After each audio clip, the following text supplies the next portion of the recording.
بسم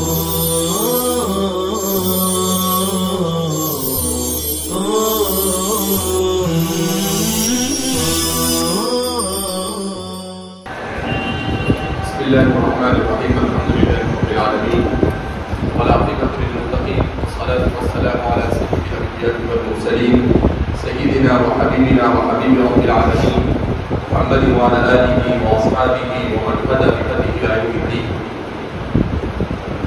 قال الله تبارك وتعالى في كتابه المجيد والقرآن الحميد: أعوذ بالله من الشيطان الرجيم. بسم الله الرحمن الرحيم.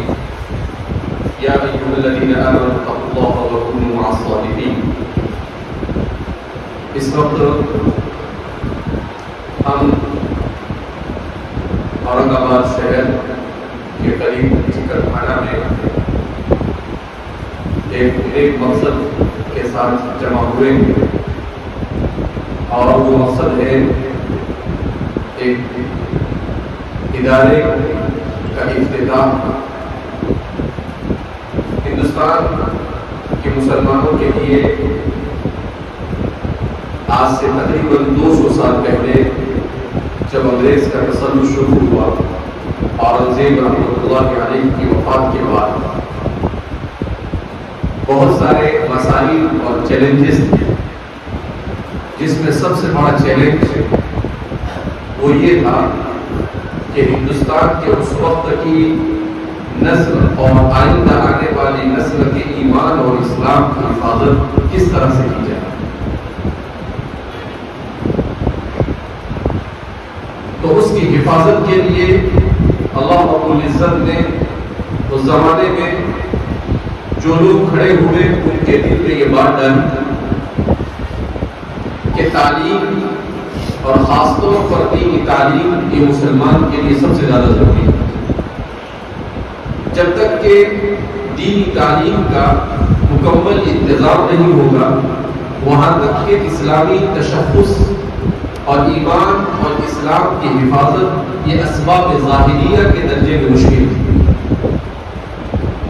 تو اللہ رب العزت نے حجت الاسلام حضرت مولانا قاسم صاحب نانوتوی اور آپ کے رفقا کے دل میں یہ بات ڈالی کہ چونکہ پہلے جو مدارس یہاں پر چلتے تھے وہ مدارس حکومت کی نگرانی میں چلتے تھے، اور اب مسلمانوں کی حکومت ختم ہو چکی تھی، تو اب کیسے مدارس کو شروع کیا جائے؟ تو اس کے لیے کہ بھائی مسلمان خود ہی اس کا تعاون کرے اور اس کے ذریعے سے علماء کو تیار کیا جائے، اور یہ علماء قریہ قریہ بستی بستی جا کر امت کے دین اور ایمان کی حفاظت کا اپنے آپ کو ذمہ دار بنا کر ان کے دین اور ایمان کی حفاظت کرے۔ بظاہر یہ ایک چھوٹی سی تحریک نظر آئی، مگر اسی تحریک نے اگلے 250 سال میں پورے ہندوستان ہی نہیں بلکہ پورے دنیا میں اسلام اور مسلمانوں کی صحیح معنی میں حفاظت کا ذمہ اٹھایا اور اپنی اس خدمت کو ادا کرتا رہتا ہے۔ اس لیے کہ عالم اسلام اگرچہ انگریزوں کے اور یورپی اقوام کے استعمار سے آزاد ہوا، مگر اس آزادی کے بعد بھی ان لوگوں نے جو سسٹم چھوڑا عالم اسلام میں اور دنیا کے دیگر ملکوں میں بھی، وہ ان کا سسٹم کچھ ایسا تھا کہ بظاہر تو آزاد ہوئے مگر فکری اور تعلیمی اعتبار سے کسی کو آزادی نہ تب ملی اور نہ اب تک ملی۔ تو اس لیے کہ انسان کا ایک بدن سے آزاد ہونا اور دوسرا ہے فکر سے آزاد ہونا، تو انسان کے لیے اس کی فکری آزادی اس کی بدن کی آزادی سے زیادہ ضروری ہے۔ تو اس لیے آج بھی عالم اسلام کی جو صورتحال ہے ہم سب اس کو اپنی آنکھوں سے دیکھتے ہیں اور سن رہے ہیں کہ کس قسم کے حالات ہیں کہ مسلمان اپنے ملک میں ہونے کے باوجود بھی اس طرح کی اجنبیت محسوس کرتا ہے۔ گویا نبی کریم صلی اللہ علیہ وسلم کا یہ فرمان بالکل صحیح ہے، بدأ الاسلام غریبا وسيعود غریبا كما بدأ، کہ اسلام اپنے دیار میں غربت کا شکار ہوگا، مگر یہ اللہ کا دین، اور اللہ کا دین یہ غالب تھا، غالب ہے اور غالب رہے گا انشاءاللہ۔ مسلمان کمزور ہو سکتا ہے، اسلام کمزور نہیں ہو سکتا ہے، اس لیے کہ اسلام یہ اللہ کی صفت ہے، اور اللہ کی صفت پر فتور نہیں آ سکتا، وہ اللہ کی ذات سے اس کا تعلق ہے۔ لہذا ہمارے علماء نے لکھا ہے کہ مسلمان اسلام سے اپنے رشتے کو کمزور کرنے کی وجہ سے وہ کمزور ہو سکتا ہے، وہ زوال کا شکار ہو سکتا ہے، مگر اسلام کبھی زوال کا شکار نہیں ہو سکتا۔ اسی لیے آج ہم دیکھتے ہیں کہ ان تمام سازشوں کے باوجود بھی وہ اسلام کو اس زمین سے نہیں مٹا سکتے۔ اسلام کو مٹانے کی سازش آج نہیں، نبی کریم صلی اللہ علیہ وسلم کی بعثت سے لے کر آج تک کی جا رہی ہے اور کی جاتی رہے گی۔ قرآن کریم اس کو بیان کرتا ہے وَمَكَرُوا وَاللَّهُ خَيْرُ الْمَاكِرِينَ، کہ وہ تدبیر کرتے ہیں، وہ سازشیں کرتے ہیں، اللہ بھی سازش کرتا ہے، اور اللہ سے بہتر تدبیر کرنے والا کوئی ہو سکتا نہیں ہے۔ وَإِن كَانَ مَكْرُهُمْ لِتَزُولَ مِنْهُ الْجِبَالُ، اللہ فرماتے ہیں کہ ان کی سازشیں اتنی خطرناک ہے کہ پہاڑ بھی اپنی جگہ سے گر جائیں، مگر یہ اللہ کا دین، اللہ نے خود کہا نحن نزلنا الذکر وإنا له لحافظون، کہ ہم اس کے محافظ ہیں۔ لہذا اللہ نے اپنے اس وعدے کو پورا کر کر بتلایا، اور 1400 سال کے کئی مرتبہ ایسا ہوا کہ لوگ ایسا سوچتے تھے کہ اب دنیا سے اسلام ختم ہو جائے گا، مگر نہیں ختم ہوا ہے اور نہیں ختم ہوگا۔ میرے اور آپ کے لیے اور ان تمام لوگوں کے لیے سعادت کی بات ہے کہ اللہ رب العزت انہیں اپنے دین کی بقا کے لیے استعمال کرتے ہیں۔ اللہ اگر ہمیں کبھی معلم بنا کر، کبھی معاون بنا کر، اور کسی بھی طرح سے ان مدارس کے لیے، دعوت و تبلیغ کے لیے، خانقاہی نظاموں کے لیے، ان چیزوں کے لیے استعمال کرتا ہے تو یہ ہمارے لیے سعادت کی بات ہے۔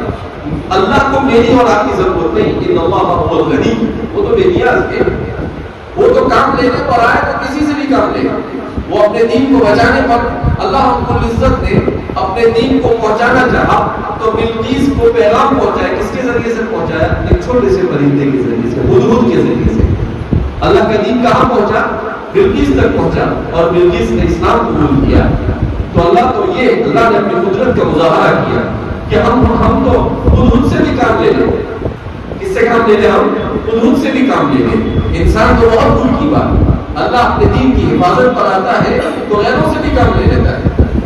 اسی لیے معجم المفہرس میں احادیث نبویہ، یہ پوری کتاب ہے کئی جلدوں میں، جس میں پوری احادیث کی کتاب میں کون سی حدیث آپ کو کہاں پر ملے گی اور وہ کس لفظ سے شروع ہوتی ہے، اس کی تفصیل ہے، کئی جلدوں میں ہے، اور اس کو لکھنے والے تمام کے تمام عیسائی ہیں، مستشرقین۔ لکھنے والے کون ہیں؟ عیسائی اور مستشرقین ہیں۔ انہوں نے اگرچہ اس کے اپنے مفاد کے لیے لکھا، مگر وہ کام لگی مسلمان علماء کو بھی، بعد میں چل کر علماء نے اس سے بہتر کام کرنے بدلایا۔ لیکن کہنے کا مطلب یہ ہے کہ اللہ میرا اور آپ کا محتاج نہیں ہے، یہ تو میرے اور آپ کے لیے سعادت کی بات ہے۔ تو اس لیے فتنے کے اس دور میں اللہ رب العزت اگر ہمیں اس طرح سے اپنے دین کی حفاظت کے لیے منتخب کر دیتا ہے تو ہمیں اس کو اللہ کا شکر ادا کرنا چاہیے اور کہنا چاہیے الحمدللہ الذی ہدانا لہذا وما كنا لنهتدی لولا ان هدانا اللہ، کہ اللہ تیری توفیق سے کیا۔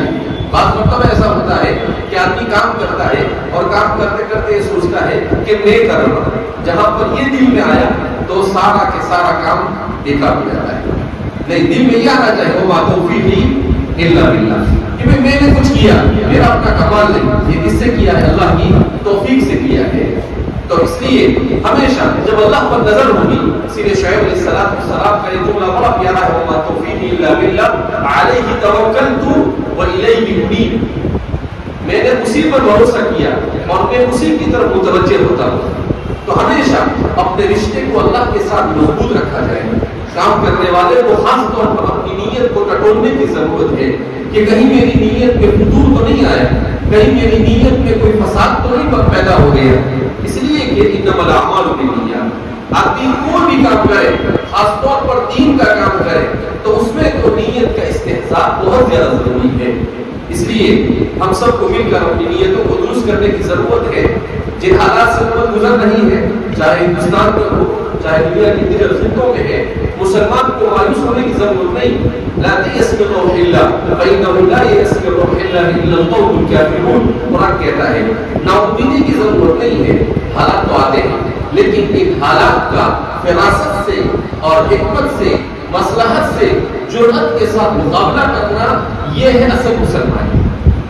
ورنہ قرآن خود کہتا ہے احسب الناس ان یترکوا ان یقولوا آمنا وهم لا یفتنون. کیا لوگ یہ سمجھتے ہیں کہ وہ یہ کہیں گے کہ ہم ایمان لے آئے اور پھر وہ آزمائے نہیں جائیں گے؟ آزمائش آئے گی اور دوسرے کی آزمائش کم ہوگی. جو مسلمان ہوگا اس کی آزمائش زیادہ ہوگی. کیوں؟ اس لیے کہ اس کے لیے آخرت ہے اور اس آخرت کی کامیابی کے لیے یہاں پر کچھ نہ کچھ قربانی دینی پڑتی ہے. اس لیے ہمارے جو بھی فضلاء اور جو بھی علماء یہاں پر تشریف لائے ہیں اور شہر میں کام کرتے ہیں انہیں اس فکر کے ساتھ جانا چاہیے کہ امت میں ہماری لڑکیوں میں اعتدال کھڑا ہوا ہے اور پھیل رہا ہے. اس اعتدال کو ہم کیسے روکیں؟ کیسے ان کو دین اس طرح سے سمجھائے کہ ہمارے نوجوانوں کے دل و دماغ کے اندر میں اسلام کی عظمت بیٹھ جائے؟ کیسے ان کے دلوں کے اندر میں اسلام کی محبت بیٹھ جائے؟ کیوں یہ لوگ اعتدال کا شکار ہیں؟ کیوں اس طرح کے حالات پیدا ہو رہے ہیں؟ اس کا ذمہ دار جہاں وہ خود ہے وہاں پر ہم بھی ہیں کہ ہم نے ان پر جیسی محنت کرنی چاہیے ویسی محنت نہیں کی. ہم ان کو قرآن سے قریب کرنے کی کوشش کریں. ہم درس قرآن کا انتظام کریں اپنی مسجدوں میں, اپنے علاقے کے اندر میں درس حدیث کا انتظام کریں, ان کو دین سکھائیں. جب دین اپنی مکمل حیثیت کے ساتھ ان کے پاس ہوگا تو دنیا کی کوئی طاقت انہیں متزلزل نہیں کر سکے گی.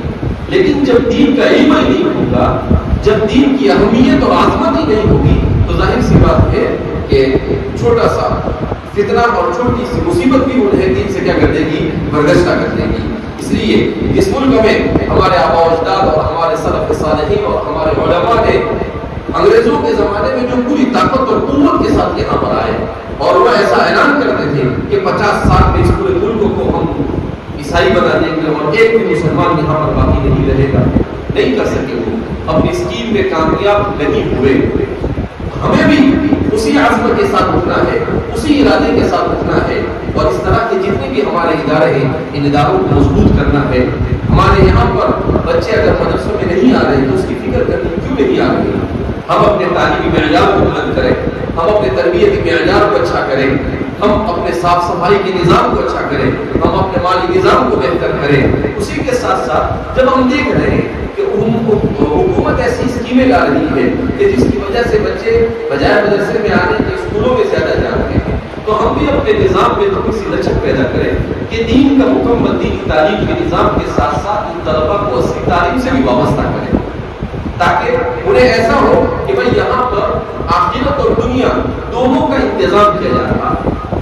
اور آپ دیکھ رہے ہیں کہ جن اداروں میں ان چیزوں کا انتظام ہے وہاں پر طلبا جا رہے ہیں اور جہاں پر انتظام نہیں ہے طلبا وہاں نہیں پہنچ پا رہے ہیں. کہ کورونا کے بعد ہمارے مدارس کے لیے بڑے مسائل تھے لیکن ان مسائل کے بارے میں ہمیں سوچنا چاہیے. ایک تو یہ کہ ہمیں اصلی تعلیم کا انتظام اس طور پر کرنا چاہیے کہ ہمارے ان بچوں کو اصلی تعلیم صرف اس لیے سکھائی جائے کہ کہیں ضرورت پڑے تو پیش آئے. اسی لیے ہم نے ایسا نظام بنایا ہے کہ ہمارا دینی تعلیم بالکل متاثر نہیں ہے اور اصلی تعلیم کے ساتھ میں ہو جاتی ہے. اس لیے مل بیٹھ کر اس پر سوچنے کی ضرورت ہے. دوسرا, ہمارے دینی کام کرنے والوں میں تنافس بہت ہوتا ہے. حضرت تھانوی رحمۃ اللہ علیہ فرماتے تھے کہ اخلاص کی علامت یہ ہے کہ اگر آپ دین کا کام کر رہے ہیں, کوئی دوسرا دین کا کام کر رہا ہے, اسے دیکھ کر آپ کو تکلیف نہیں ہونی چاہیے بلکہ خوشی ہونی چاہیے. اگر اسے دیکھ کر آپ کو خوشی ہو رہی ہے اس کا مطلب آپ کو مخلص ہیں. لیکن آپ بھی دین کا کام کر رہے ہیں, کوئی دوسرا بھی دین کا کام کر رہا ہے اور آپ کو اس کو دیکھ کر تکلیف ہو رہی ہے کہ یہ کریڈٹ زیادہ بنا رہا ہے, اس کی عزت زیادہ ہو رہی ہے, اس کا مطلب یہ ہے کہ آپ دین کے ساتھ تو لگے ہیں لیکن نفسانیت کے طور پر لگے ہیں, للہ باللہ نہیں لگے ہوئے. تو یہ محاسبہ کرنے کی ضرورت ہے. حاسبوا انفسکم قبل ان تحاسبوا, ہم خود ہی اپنا محاسبہ کریں. اس لیے امت کو جس چیز کی ضرورت ہے دین سے وابستہ کرنے کے لیے ان تمام کے تمام چیزوں پر ہم غور و فکر کریں اور پھر امت کو اس طرح سے دین سے وابستہ رکھنے کا جو ہمیں ہمارے اسلاف نے جو امانت سونپی ہے اس امانت کو ہم آگے بڑھانے کی کوشش کریں. یہ موبائل ہے بڑی مصیبت ہے. ہم علماء ہیں, ہمیں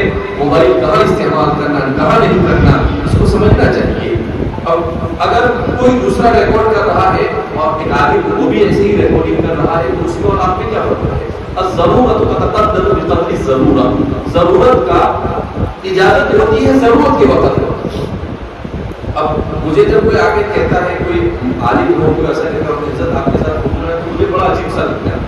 میں نے کہا کہ کوئی عام آدمی آ کر کہے تو ٹھیک ہے، لیکن ایک عالم پڑھا لکھا آدمی ہے وہ کہے کہ آپ کے ساتھ فوٹو کے لیے کیا کرے گا؟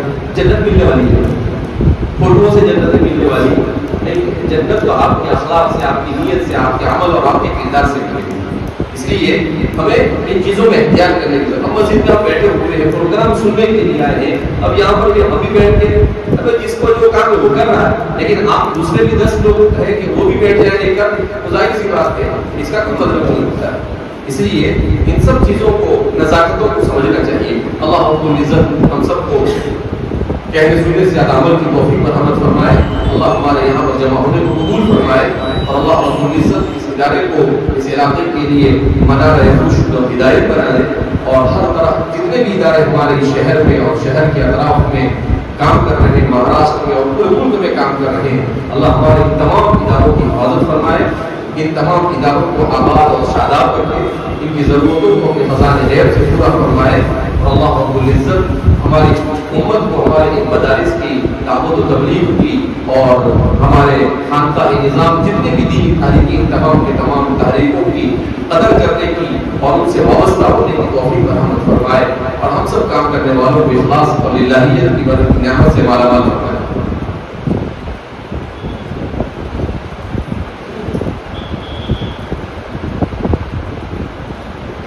یہاں پر داخلے میں انشاءاللہ ہم قریب اعلان کریں گے۔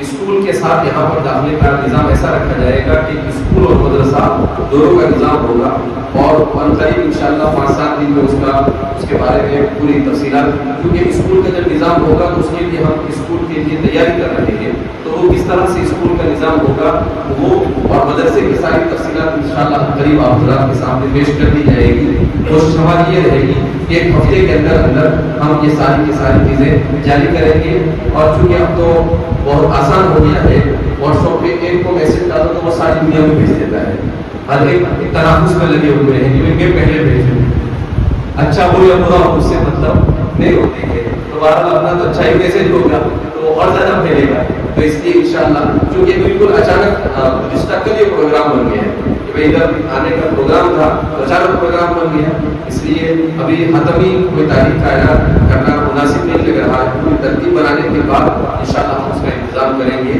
اور یہاں پر انشاءاللہ ہم اس چیز کا تجربہ کرنے جا رہے ہیں کہ ہمارے جامعہ کے وہ فضلاء جو حافظ عالم ہونے کے ساتھ انہوں نے بی ایڈ کیا ہے، ان کا ہم یہاں پر تقرر کریں گے کہ وہی ماسٹر اور وہی مولانا، تو ایک ہی دونوں کام وہ لوگ کریں، تو اس تجربے کو ہم یہاں پر انشاءاللہ ہمارے اس ادارے میں پہلی مرتبہ کرنے جا رہے ہیں۔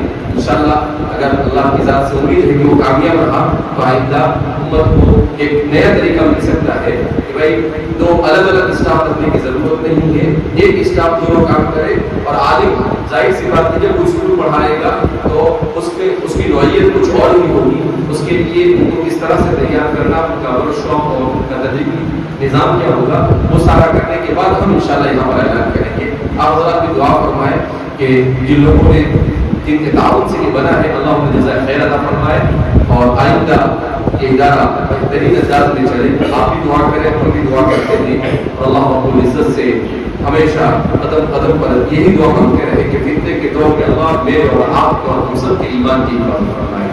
الحمد للہ رب العالمین۔